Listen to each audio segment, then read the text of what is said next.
So Chetan, yes, this is about screen time, but more than that. So what sort of a mindset or focus is required for a child to get into the premium universities in the country? It may be IITs, IIMs, Indian Institute of Science, MICA, or any other very premium institute. So not only the engineering, the arts or architecture, whatever it is. So what is that mindset and focus required for children?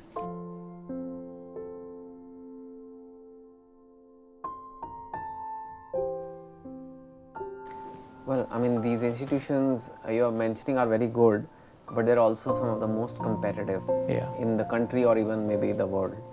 So, you're right, you need a very different mindset to prepare for these. First of all, you need to have a very clear goal, like, okay, I want IIT or I want this, and you need to realize that it's not something you say out of emotion, that I'm going to do it. Because emotion will make you work for 2 days and then you will get tired. Because this is a long marathon, it's a very long kind of, it's almost like that's why I sometimes compare it to even like how I write books. A lot of people write 1 page, 2 page, but to write a whole book is a very different game altogether. So this is a very long journey. You have to pretty much make it the number 1 priority of your life, the preparation. First we discussed like you can have 2-3 priorities in life. If you are preparing for these, that is your life. Then everything else is around it. I'm not saying you cannot have any fun or you cannot sleep or you can't eat. You can. But the main focus of your life should be this exam, for which you're preparing for, and it may take up to 1 year or even 2 years. For a IIT it could take 2 years or some exam 1 year. So you have to ask yourself, meaning the child, firstly, that does he or she want to do it? And the parent has to get that consensus with the child. It's not like I am telling you to do it. You can tell them to do it, like you can tell them to clean their room. And that's because one-time activity. But you can't tell them to do it for 2 years non-stop. That will only happen when I tell you to do it and you also want to do it. Correct. So make sure the child wants to do it. And so that's the first mindset. The child really wants to do it. And the child is prepared that this will be the number 1 priority of my life. Not social media, not my friends, not my cousins, not this. So all that the child has to be okay with. Not like I want it. Everybody wants it. Yeah. But can I do the work for it? And I think that's what the child has to be okay with. So once that is there, then you go ahead. Then you make the plan and then you say, okay, I'm going to join this coaching class or not. I'm going to study from these books. I'm going to study this time, that time. But the mindset you're talking has to be like that. That are we aiming for this? Are we ready to put the sacrifice for this? Are we willing to make next 2 years about this? And that has to be done as a family. So a collective consensus should be there, right? I think these decisions should not be individual decisions, but should be family decisions. It can't be. Because even if the child wants to do it, but your parents don't want him to do it, it's difficult. Because he lives with the parents, and in the next 2 years the parents are like, but I don't even want you to do it. And he's like, already it's so difficult. Now others are also not supporting him. And then if the parents only want the child to do it, but the child doesn't want to do it, you can't make. Correct. You can't make somebody do something against their will for 2 years. It's not possible. See, how these decisions normally evolve in family, in your opinion? It's like, because I have seen that some people maybe like, Chetan did IIT, so let me also do that. It's like, it's like taking benchmarks. Some people because of some passion, some people take some benchmark from movers. So ideally, how this decision should arrive at? Yeah, it's a good question because there's no one very precise formula to do this. I think it's okay to be inspired by people. It's okay. First I used to think it's your journey, mine is different, yours is different. But yeah, it's okay. We all get inspired by people. I got inspired by some successful cousins of mine. It's okay. But it starts with the child. If the child has values of working hard, being disciplined, being focused, then the child is going to do well in whichever field they go. So your job as a parent was to give those values to the child. If you have not given them, then that's something you need to think about. But then what does the child do with those tools of discipline, hard work, effort should be something the child wants to do.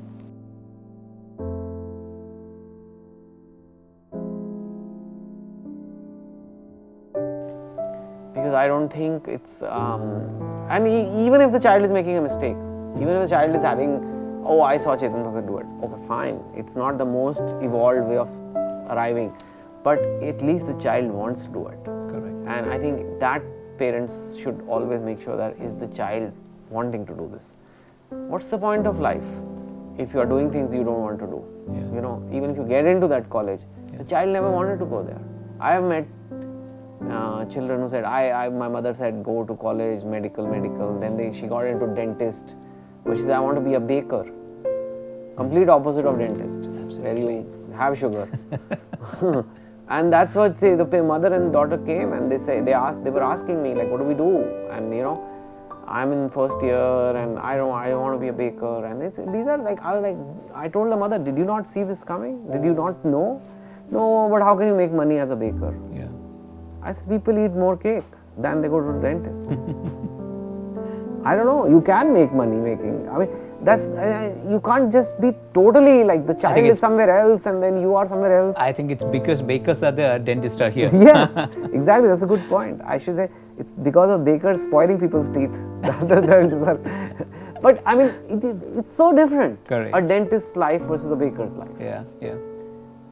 So, you know, it's about the mind of the child, the interest, the passion matters. Chetan, regarding the I told her finish dentistry, then make cakes that are healthy for the teeth. That's interesting. So, Chetan, another major aspect which I have listened from many parents when we have close conversations, it's like, see, many people have a confusion.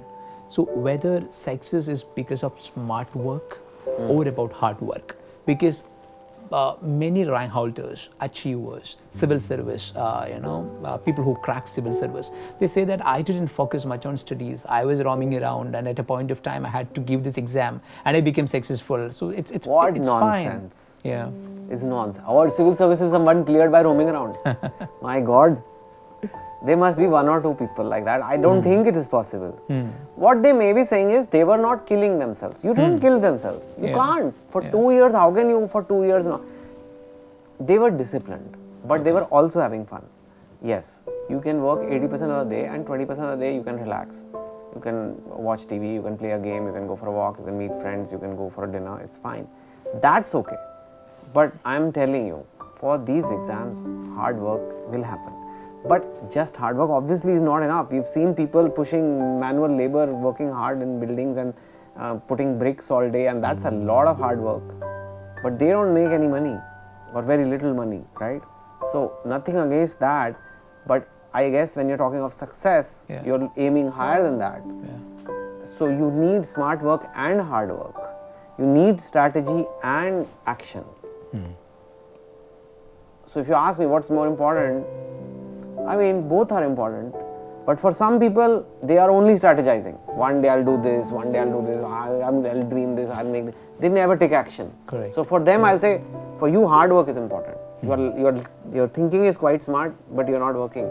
Working hard. Yeah. But for some people who are only working hard, I'm like, why don't you think smartly about your career? So that is also possible. So you need work smart. You know that thing, work smart, not hard. It should be work smart and hard. And hard. Yeah. So, yeah. Why you want to just work hard and not be smart, or you want to just be smart and not work hard? Obviously, the guy who's doing both is going to do better. Correct. So, what's your take on intelligence, Chetan? Because intelligence in the sense, so for an exam, for a premium institute, so is it important that the person should be having that much of level of an IQ to crack it, or with proper hard work and dedication, so anybody can do that?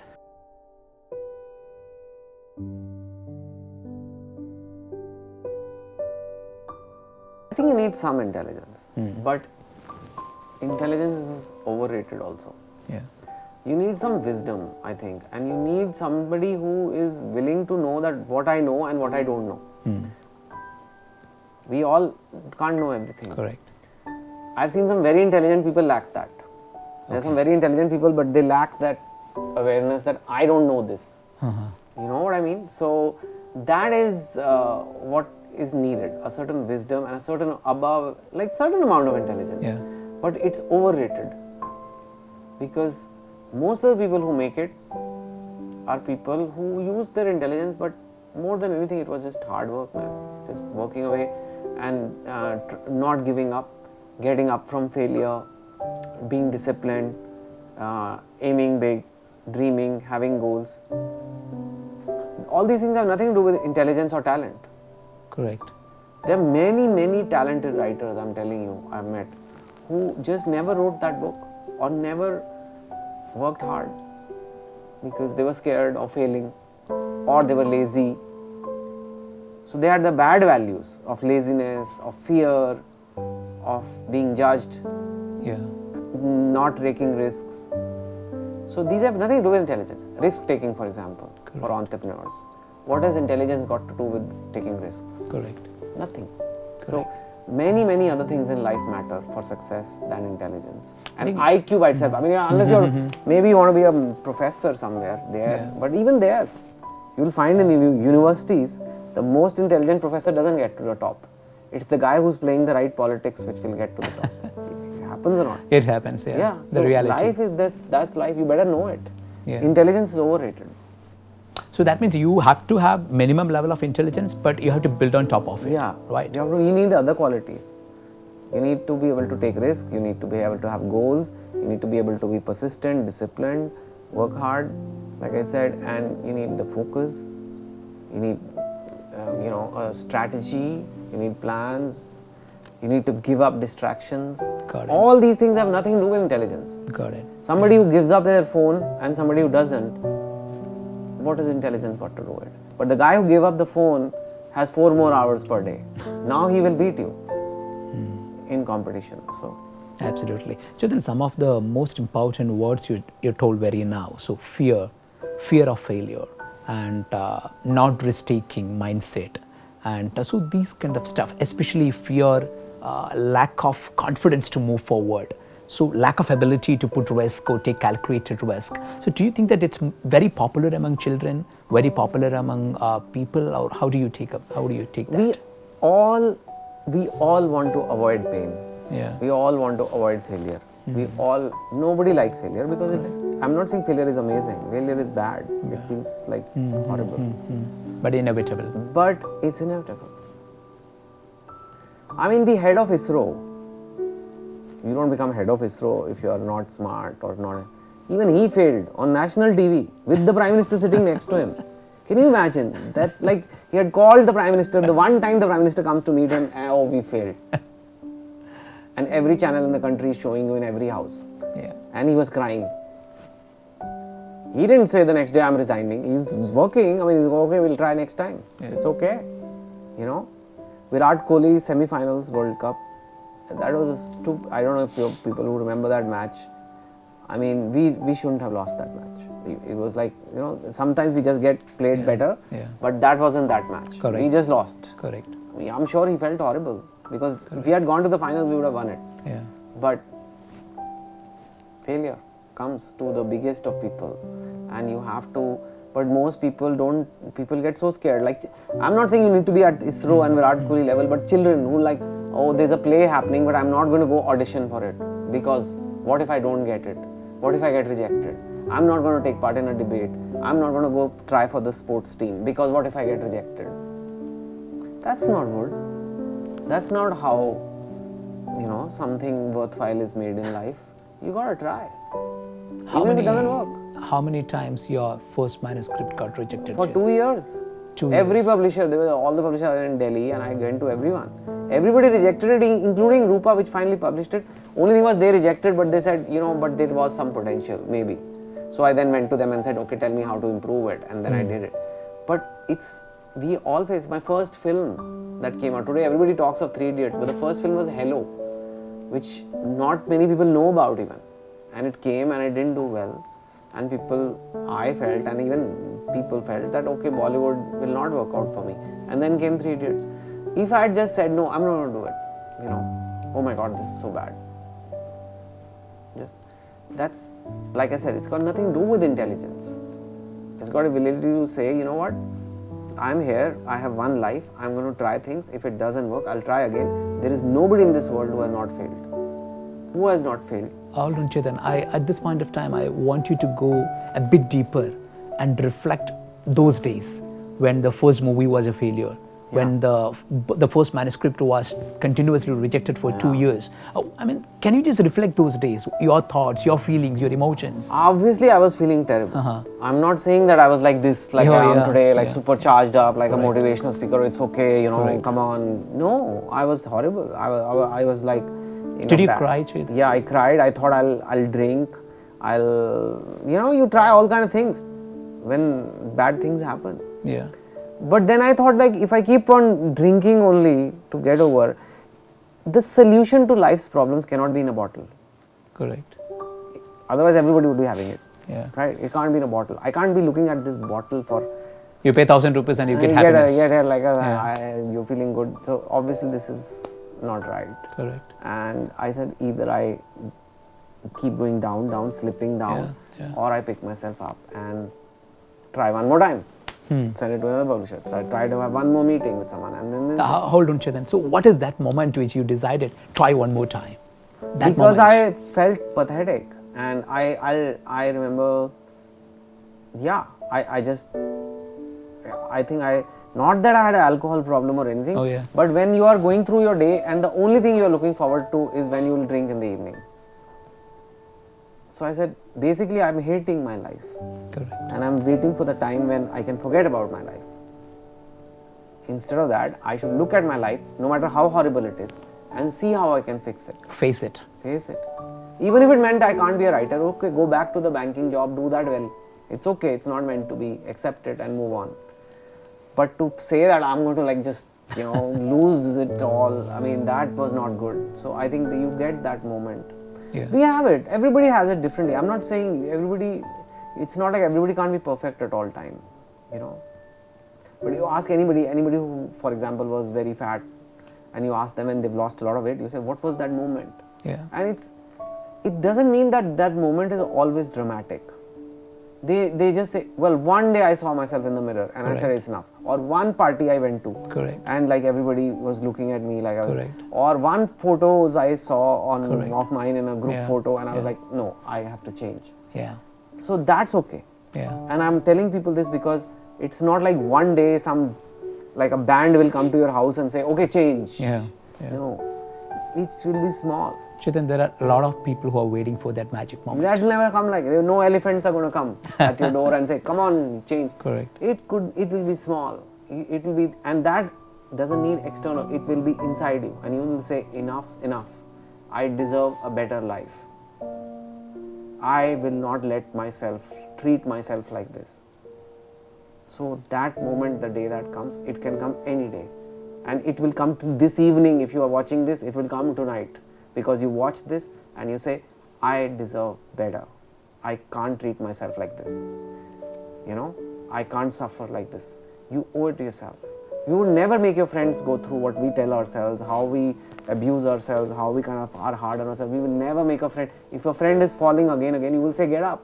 Correct. But to us, we don't. So I think that moment is not dramatic. Yeah. That moment is not big. That moment is a small thing in you but firm, that from now on I'm going to be different. Correct. And that anybody can have it if you want it, but then you have to do the work after that. It's not like I had the moment and tomorrow morning is okay. From tomorrow morning the work begins in fixing yourself.